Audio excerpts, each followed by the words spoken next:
तो ये मेरा रिव्यू है इंडिया वर्सेस इंग्लैंड डे 4। और कहे तो हमने पूरा दिन ऑलमोस्ट हमारे फेवर में था, लेकिन वो जो आखिरी के जो 1 डेढ़ घंटे थे उसने ना पूरा दिन का कॉम्प्लेक्शन ही चेंज कर दिया। मतलब कि जो इंडिया ने डोमिनेट किया, मतलब कि कह सकते कि ये कह सकते हो कि हमारा एक्चुअली जो जैसे जो सेकंड सेशन था, सेकंड सेशन में इंग्लैंड ही ओवरऑल मेजरली वो कर रहा था अच्छा, लेकिन फिर हमने 2 विकेटें ले ली वाशिंगटन ने।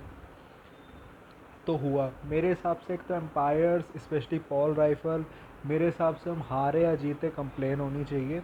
भाई आउट डिसीजन प्लम हो या ना हो, तुम अपील करने से पहले ही हाथ उठा देते हो यार इंडिया के अगेंस्ट। और जो रूट वाला डिसमिसल था उसमें ऑन फील्ड तो एटलीस्ट आउट देना चाहिए। टेक्नोलॉजी को तो मैं कुछ बोलूँगा भी नहीं, ठीक है उसमें वो होता रहता है फ्लॉ, वो कुछ नहीं होता, लेकिन यार तुम ऑन फील्ड भी नहीं दे रहे हो।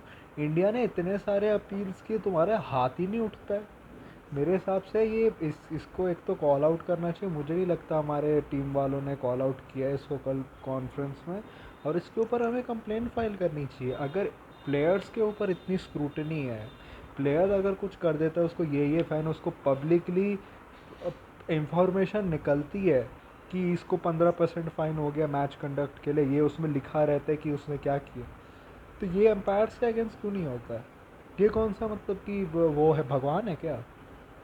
उसके ऊपर से मैं एक चीज़ कहूँगा कि हमने जो प्लान्स किए, मेरे हिसाब से हमने ब्रुक के अगेंस्ट सही प्लान किया था कि कीपर को आगे करके, और वो वर्क भी करा क्योंकि वो बहुत ट्रिगर हैप्पी हो रहा था। वो आया ही था काउंटर अटैक करने के लिए। फिर वो भाई आकाशदीप की इतनी फुल बॉल को स्वीप कर रहा था, जब तू देख रहा है कि तेरे से तू पीछे स्कूप मार के आउट कर रहा है, तू आगे बढ़ के चौके मार रहा है, भाई पेसर को स्वीप कौन करते हैं? ऐसा तो था नहीं कि आकाशदीप भाई कोई 120 की स्पीड पे डाल रहा था जब ध्रुव जुरैल आगे था। तो दूसरा मैं ये कहूँगा हमने बहुत एक्स्ट्रा दिया, 40 एक्स्ट्रा दे दिए भाई। ध्रुव जुरैल ने कैच भी छोड़ा था जितना मुझे याद है। उसके ऊपर से इतने सारे बाय, और ध्रुव जुरैल को लोग कह रहे थे हो सकता है टेक्निकली ज़्यादा बेटर ओपन से, लेकिन डीआरएस में यार ध्रुव जुरैल का कोई रोल नहीं है। मैं कुछ नहीं सुनता हूँ उससे। वो बीच में मद्दू केड़े क्या क्या कह देता है कि अच्छी बॉलिंग है अच्छी बॉलिंग है, लेकिन उसके अलावा बैट्समैन को कुछ नहीं। उसके ऊपर से भाई पता नहीं इतने सारे बाई देना, तो मुझे तो समझ ही नहीं आया कि ध्रुव जुरैल का क्या हो रहा था। तो लो, और वो भी डी के एक नंबर का साला चूतिया, एक तो इंग्लिश कमेंटेटर्स को कुछ बोलता है नहीं, और ऊपर से यहाँ पे यार, अरे हमें तो पंत का पता नहीं कि वो आके क्या कर सकते हैं। अरे भाई बंदे का एवरेज 40 से ज़्यादा है ओवरऑल, नंबर 5 पे 50 से ज़्यादा है, 55 से ज़्यादा, क्या करेंगे? क्या मतलब हुआ? तेरे से तो ज़्यादा ही अच्छा है कि तू 25 की एवरेज पे 2 डेकेड रह गया है। क्योंकि उसके उस समय बस अगर एम एस धोनी वो होता था, क्या कहते थे कि इंजर होता था, तो कोई ऑप्शन नहीं होते थे, तो तुम्हें ले आते थे या वो पार्थिव पटेल को उठा के ले आते थे। दोनों ने घंटा कुछ नहीं किया और आ जाते औकात बोलने के लिए। 2018 में तुम्हें किस लिए लेके आए थे? तुमने क्या परफॉर्मेंस करी थी भाई? डोमेस्टिक में थोड़े रन मार दिए। तुम्हें लेके आए थे कि तुमने जो 2007 में रन मारे थे, 2005-7 में रन मारे थे वो उस समय, उसकी परफॉर्म उसको सोचते हुए ले आए, और तुम्हें फिर ऋषभ पंत की वजह से ही रिटायर होना पड़ा, क्योंकि तुम तो अच्छा कर नहीं रहे थे। शास्त्री ने आके बोला कि भाई आप आगे बढ़ो। कुछ भी बोलते हो यार, मतलब कुछ भी बोलते हो। एक तो साले को कमेंट्री भी करने नहीं आती। मतलब एक समय बोलेगा कि यार ये मैंने पहली बार देखा यार स्टोक्स को इतना बॉल को मूव करते हुए। हमेशा स्टोक्स का फर्स्ट टाइम होता है जब डी के कमेंट्री करता है। तो ऊपर से भाई बेन स्टोक्स, भाई तेरे से एक चौका क्या आ गया सुंदर पे, तू भाई लप्पे मार रहा है। पेस पे तो चलो समझ भी आता है कि उस पर तेरी हिटिंग अच्छी है, स्पिन पे कौन हिटिंग करता है ऐसी? जब तू देख रहा है कि बॉल थोड़ी बहुत हिल रही है, भाई अक्रॉस द लाइन जा रहा है, जब तुम्हें दिख रहा है कि सुंदर को ड्रिफ्ट मिल रही है। तो एक जडेजा को मैं कहूँगा कि भाई एक रीज़न है कि भाई तुम इन 2 साल बाद तुम्हारा टाटा बाय बाय होने वाला है। अच्छा है कि तुमने 350 मार ली, वरना जिस तरीके से तुम बॉलिंग कर रहे हो भाई, 90 से ज़्यादा स्पीड पे डाल रहे हो। ठीक है बॉल तुम्हारा थोड़ा घूम रहा है, लेकिन यार थोड़ी सी कम तो करो कि कोई चांस तो बने। ये तो शामी जैसे हो गया इंग्लैंड में कि बस ऊ आ होता रहता, कुछ होता नहीं है भाई।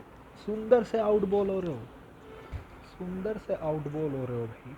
उसकी लगता है सेकंड बेस्ट फिगर्स है लगता है सेना कंट्रीज़ में कुछ as a spinner, as an Indian spinner, बताओ।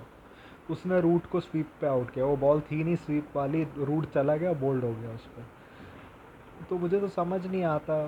देखो ब्रुक की ये बात है कि उसके अंडर सर्टन टेक्निकल फॉल्ट्स है जो बॉलर्स पता कर रहे हैं। वो बात है कि हैरी ब्रुक के अंदर एक क्वालिटी है कि वो लेंथ बहुत जल्दी रीड कर लेता है और उसको पता है कि उसकी फॉल्ट्स क्या है, तो वो काउंटर अटैक अच्छे वो लेंथ वो करता है कि बॉलर अपनी लेंथ से हट जाए, जो उसने स्टार्टिंग में किया। लेकिन आई एम ग्लैड कि आकाशदीप मतलब उसी से करा। ब्रूक ने पता नहीं कैसे सी मिस्टेक करी, क्यों गया स्वीप के लिए और बोल्ड हो गया।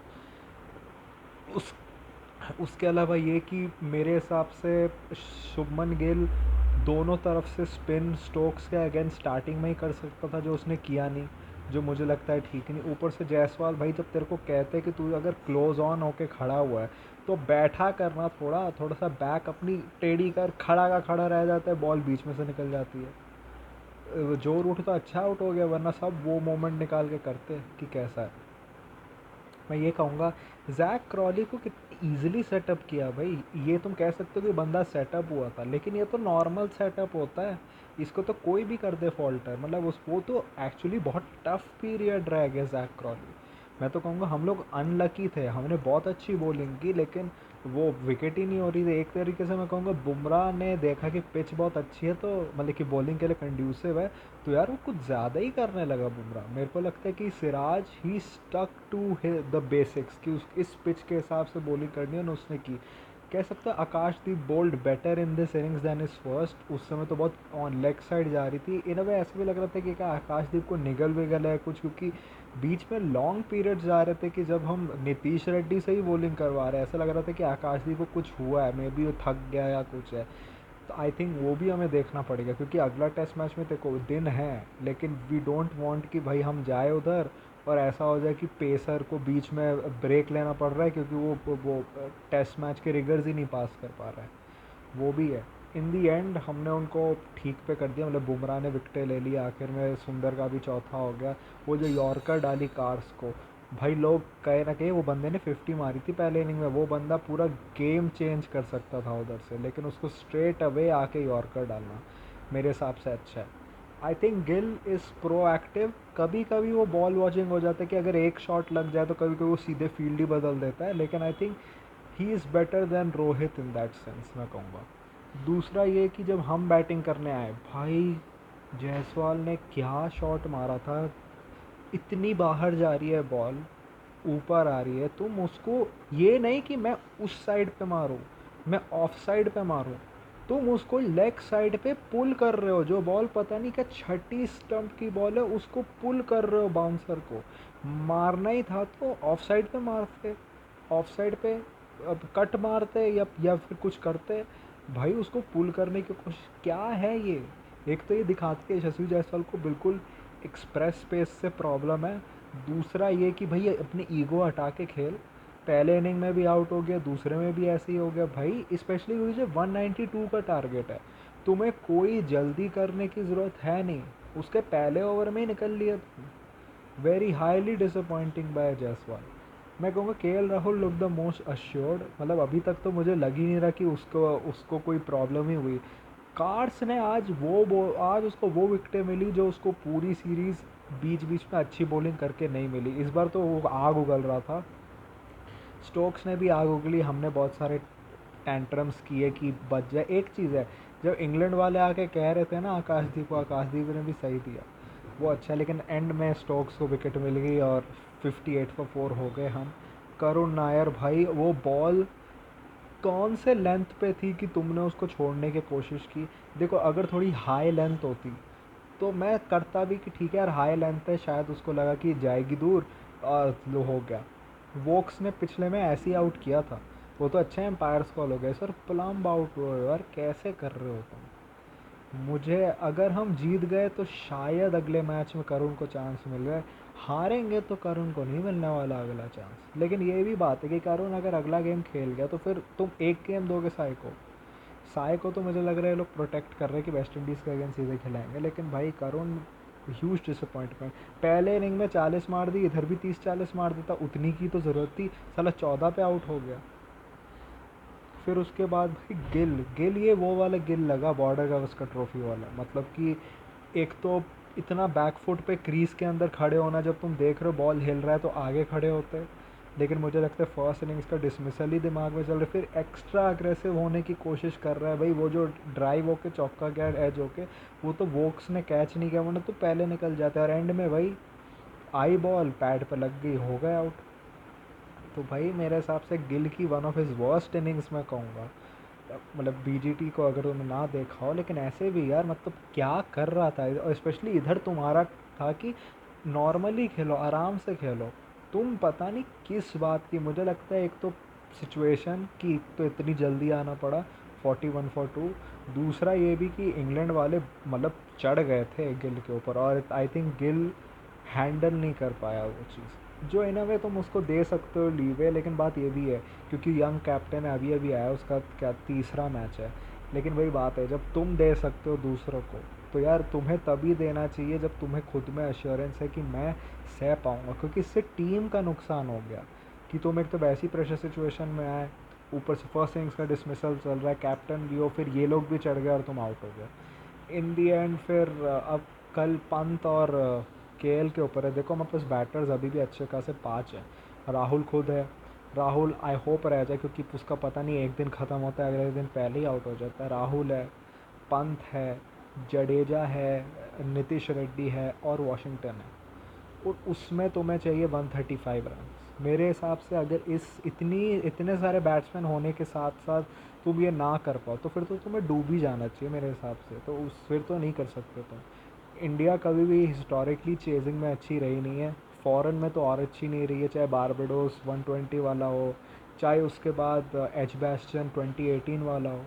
करेंटली तुम देख लो, जो इंडिया वर्सेस इंग्लैंड का पहला टेस्ट मैच हुआ था, वो ठीक है, वो अच्छा खासा उन्होंने दे दिया था टारगेट। लेकिन आई थिंक अगर हम पैनिक नहीं करते, और जिस तरीके से शॉट सिलेक्शन थी, राहुल जिस तरीके से पीछे होके आउट हो रहा था उस पे स्पिन पे, मेरे हिसाब से हम वो भी चेस कर सकते थे। के एस भरत का आउट हो जाना वैसे करके, तो मेरे हिसाब से ये इंडिया के पास गोल्डन चांस है। क्योंकि ये मैच तुम हार गए, स्पेशली क्योंकि तुमने 13-14 सेशन हुए थे, उसमें से 10-11 हमने जीते हैं। लेकिन इंग्लैंड ने जो सेशंस जीते उन्होंने उसमें हमें तोड़ा है, तो वो प्रॉब्लम है। लेकिन आई थिंक क्योंकि हम 2-1 होंगे यार, क्योंकि अगला मैच बुमराह नहीं है। एक मैच में ठीक है बुमराह के अलावा परफॉर्म कर दिया, लेकिन अगर तुम 2-1 गए, तुम हार गए, तो एक्स्ट्रा प्रेशर होगा, कुछ भी हो सकता है। स्पेशली क्योंकि मैनचेस्टर में भी बॉल बहुत कुछ करता है।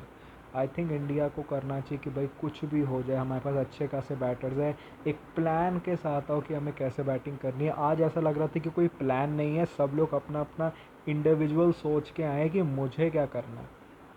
और केएल को लेना पड़ेगा एंड तक। आई होप हम ये जीते, और ये पहली बार होगा शायद जो इंडिया अगर जीता तो कंसेक्यूटिव टेस्ट इन सेना जीतेगा। आई होप हम जीते, आई होप। पता नहीं, मुझे लग नहीं रहा, मुझे लग रहा है हम हारेंगे, लेकिन देखते हैं। तो ये मेरा रिव्यू था। आपको क्या लगा था इस मैच के बारे, इस डे के बारे में, मुझे कमेंट सेक्शन में बताइए। If you like this type of content, like this video, share and subscribe. If you don't, then share with those who do. My social media accounts, which are my Twitter/X account and my Instagram account, links are in the description, so go follow me on that. My UPI ID link, which is sharp.red.okicici, is also in the description, so go donate any amount of money which you can, which can help me make YouTube a permanent career option. So that was it for me for today. So thank you, goodbye, alvida.